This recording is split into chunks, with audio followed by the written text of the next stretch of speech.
Good morning 9th class. Before watching this video watch the part A video. ठीक है, part A के बाद जो इसमें टॉपिक्स जो थोड़ा बहुत रह गया है मैं वो डिस्कस करने वाली हूँ।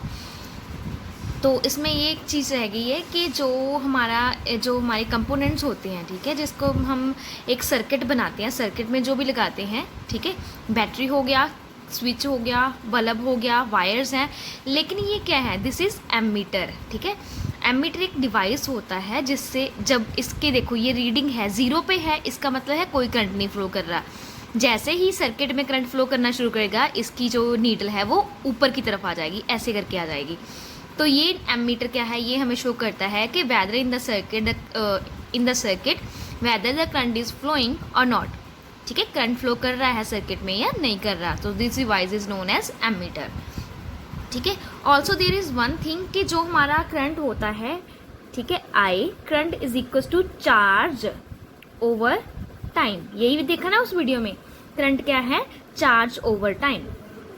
देखो मान लो ये आपका क्या है, कोई वायर ले लो, ठीक है, वायर यहाँ से इस पॉइंट से आप नोटिस कर रहे हो, यहाँ से मान लो 1 सेकंड में आपके पास टाइम है 1 सेकंड।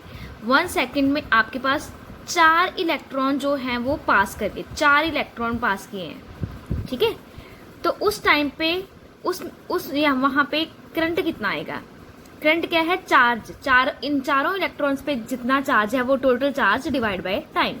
अब टोटल चार्ज कितना है, 4 into charge of 1 electron. 4 electrons है, यहाँ पे चार्ज कितना आएगा, 4 जितने number of electrons into charge on 1 electron. तो इलेक्ट्रॉन पे चार्ज होता है 1.6 इंटू 10⁻⁻19 कूलम। ये याद रखना है कि चार्ज ऑन 1 इलेक्ट्रॉन, ठीक है, 1 इलेक्ट्रॉन देखो 1.6 इंटू 10⁻⁻19 कूलम। चाहे वो इलेक्ट्रॉन है चाहे वो प्रोटॉन है, चार्ज इतना ही रहता है। बस इलेक्ट्रॉन के केस में ये माइनस में होता है चार्ज, प्रोटॉन के केस में प्लस 1.6 इंटू 10⁻⁻19 कूलम। ठीक है, तो अगर आपने यहाँ पे I is equal to Q upon T formula लगाया है, I क्या है, current is equal to charge over time. Time आपको मतलब यहाँ पे 1 सेकंड दिया है, हो सकता है 4 सेकंड दिया, हो सकता है 5 सेकंड दिया, तो वो टाइम तो आपने सीधा ही पुट कर देना है। मैंने 1 कर दिया, यहाँ पे 1 दिया था। ठीक है, चार्ज कैसे निकालोगे, मान लो न्यूमेरिकल में आपको बोला गया है कि 5 सेकंड में 12 इलेक्ट्रॉन निकल गए हैं, तो टाइम तो आप 5 सेकंड ले लोगे। चार्ज कैसे निकालोगे, नंबर ऑफ इलेक्ट्रॉन कितने हैं वहाँ पे, 12 इंटू 1.6 इंटू 10⁻⁻19, ये ऐसे चार्ज निकालना है। ठीक है, नंबर ऑफ इलेक्ट्रॉन जैसे मैंने यहाँ पे 4 लिए, number of electron into charge of 1 electron. इसको हम Q को क्या लिखते हैं, number of electron and charge on 1 electron. ठीक है, तो Q की जगह पे Ne भी लिख सकते हैं, तो I is equal to Ne over T। ठीक है, Ne क्या है, टोटल चार्ज है, मतलब टोटल चार्ज कैसे निकालेंगे, number of electron into charge on 1 electron. ठीक है, तो ये चीज़ याद रखनी है, इन दिन मे बी ये न्यूमेरिकल्स में यूज़ होगी, that's why I have explained. उसके बाद हमें यूनिट तो हमने देख लिया है कि यूनिट क्या है इसकी, एम्पियर। ठीक है, एम्पियर। करंट क्या होता है, चार्ज ओवर टाइम। करंट की यूनिट क्या है, एम्पियर। चार्ज की यूनिट क्या है, कूलम। टाइम की यूनिट क्या है, सेकेंड। ठीक है, hence 1 ampere is contributed by the flow of 1 coulomb. देखो 1 एम्पियर करंट कब आएगा, 1 एम्पियर करंट तब आएगा जब 1 कूलम चार्ज फ्लो करेगा 1 सेकेंड में। When 1 coulomb charge flows from a wire for 1 second, then 1 ampere current is produced. ठीक है, तो 1 ampere is equals to 1 coulomb divided by 1 second. ठीक है, उसके बाद क्या, assume करो कि 1 coulomb जो चार्ज है वो फ्लो कर रहा है। ठीक है, अब देखो एक वायर है जिसमें से 1 coulomb चार्ज फ्लो किया।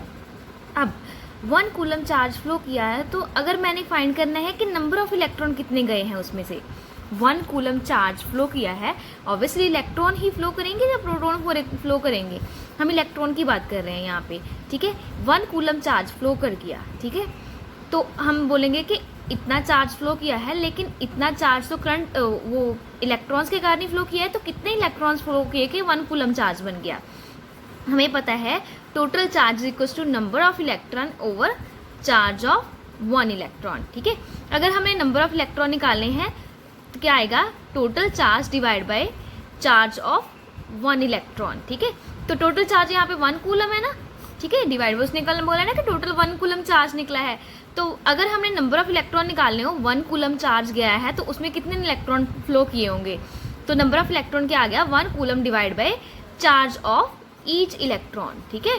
तो ऐसे करके हमने क्या किया, n की वैल्यू नंबर ऑफ इलेक्ट्रॉन निकालिए, इतने आ गए, ठीक है। तो इसका मतलब है कि जब करंट फ्लो करेगा, 1 एम्पियर करंट फ्लो करेगा, ठीक है, 1 सेकंड में, ठीक है, मतलब 1 कूलम चार्ज फ्लो किया है 1 सेकंड में, तो 1 एम्पियर करंट प्रोड्यूस हुआ है। तो मतलब कितने इलेक्ट्रॉन पास किए गए हैं, तो उस टाइम पे कितने इलेक्ट्रॉन पास हुए हैं, 6.25 × 10⁻18 इलेक्ट्रॉन 1 सेकंड में पास किए हैं, तब 1 एम्पियर करंट प्रोड्यूस हुआ है, ठीक है, रिमेंबर दिस थिंग। उसके बाद है क्वांटिटीज क्या है, जब 1 मिली एम्पियर क्या होता है, 10⁻³ एम्पियर, ये याद रखना, जैसे 1 सेंटीमीटर इक्वल्स टू कितने मीटर ऐसे करते हैं ना, तो इसमें हम अगर एम्पियर्स की बात करेंगे तो 1 milli ampere equals to 10⁻³ ampere, 1 micro ampere is equals to 10⁻6 ampere, milli 10⁻³ micro 10⁻6।